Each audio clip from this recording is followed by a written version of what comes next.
profond sentiment de satisfaction que je prends la parole pour clôturer cette journée riche en échanges, réflexions et perspectives. La participation du ministère de la formation professionnelle et technique à cette 32e édition de la FIDAK a sans aucun doute renforcé la visibilité et l'attractivité de notre secteur. Tout au long de cette journée, le panel intitulé « La formation professionnelle et technique comme levier d'industrialisation, de valorisation du capital humain et d'amélioration de l'employabilité et de l'insertion socio-professionnelle » a mis en lumière des initiatives concrètes et des solutions innovantes pour répondre aux défis de l'industrialisation et de l'emploi de notre pays. Votre engagement constant pour la promotion de la formation professionnelle et technique a encore une fois été le moteur de notre succès. Par vos orientations, vous avez rappelé l'importance de ce secteur dans la réalisation des ambitions de l'agenda national de transformation Sénégal 2050, qui place le capital humain au cœur du développement économique et social. Mesdames et messieurs, les riches échanges qui ont eu lieu aujourd'hui ont permis d'aborder des thématiques majeures, notamment le rôle central de la formation professionnelle dans la construction d'une main-d'œuvre qualifiée et adaptée aux besoins du marché, les synergies possibles entre les différents acteurs pour dynamiser l'industrialisation, l'importance de garantir une inclusion sociale et territoriale pour une formation accessible à tous, notamment les jeunes et les groupes vulnérables. Ces discussions ne doivent pas rester sans suite. Je tiens à appeler à une mobilisation continue de l'ensemble des parties prenantes, institutions publiques, entreprises, partenaires techniques et financiers, pour transformer ces idées en actions concrètes et impactantes. Permettez-moi également de remercier et féliciter les panélistes pour leurs interventions pertinentes et éclairantes tout au long de la foire. Le comité d'organisation qui a travaillé avec ardeur et professionnalisme pour garantir la réussite de la participation du ministère à la FIDAK. À cet effet, j'ai beaucoup apprécié le concept village FPT, village de la formation professionnelle et technique, qui rappelle la synergie d'action et le dialogue de gestion qui doit exister entre toutes les structures du ministère.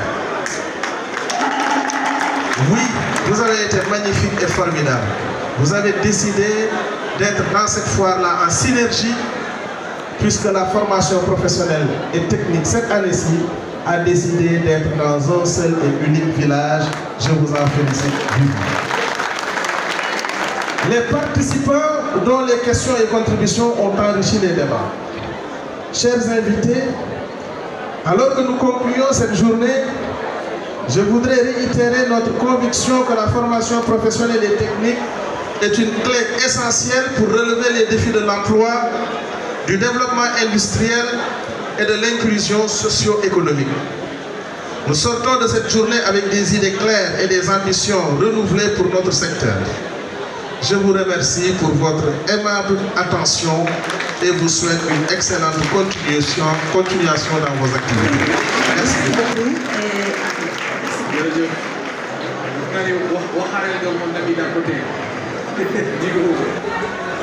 Moi, ajjuma dama bëgg ëllëg boo may présenté ti da nga naan ma ministre bi gën a bëgg ci gouvernement bi. mën naa ko wax te bañ a juum mën naa leen a wax ne ma mën koo biral ci kanamu ku ne que ni ministre bi gën a bëgg ci gouvernement bi mooy Amadou Moustapha Ndiek Sarré. jarul nga koy wax sax ndaxte li ñu may wax souvent mooy monsieur le ministre vous êtes très souvent de bonne humeur mais nan laay def pour lu dul nekk bonne humeur su ma gestoo ci salle bi gestu xool sama gaa ñi toog fii ma gis ñu xarañ ñoo xam ne pour nga rencontrer leen ci ministère di nga jeex bay bëgg a dee ñu xarañee nit ñi ñooñu bu ma leen gisee sama xol sedd su ma wëlbatikoo jàkkaarloo fii ñi nga xam ne ñu ci bëri xàmmee naa ne dañu nekk ci ministère bi sama xel dafay dal ndaxte damay gëm fa la ñu jëm muy saxaar gi nga xam ne moom laa dégg léegi Jawara wax ko saxaar gi ñu war a yóbbu 2050 man gëm naa ni danañu am lu ëpp ci ay client ci biir saxaar gi ndaxte 5 millions yi nga xam ne ñu bëri yaakaar nañ ne mënuñu koy atteindre man gëm naa ni dinañu atteindre lu ëpp 5 millions loolu nag dara waralu ko lu dul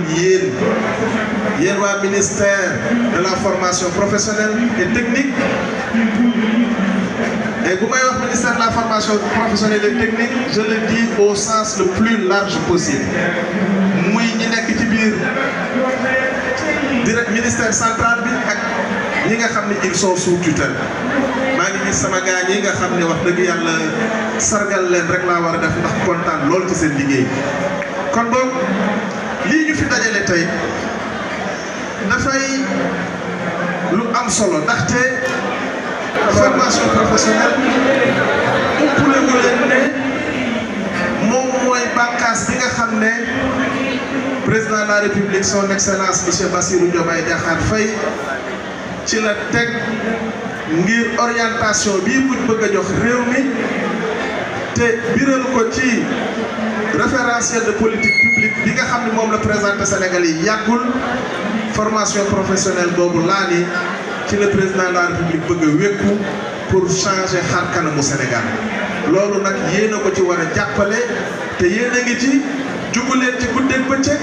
saa yu ngeen yeewoo yéen a ngi ci balaa ngeen di tëdd yéen a ngi ci su ngeen di nelaw sax yéen a ngi koy nelawaale ndaxte yéen a ngi xalaat fi mu nekk nii lii ñuy tuddee grande offensive de la formation professionnelle du GOFOP bi nga xam ne moom ngeen bëgg a taxawal ngir formation professionnelle amaat beneen élan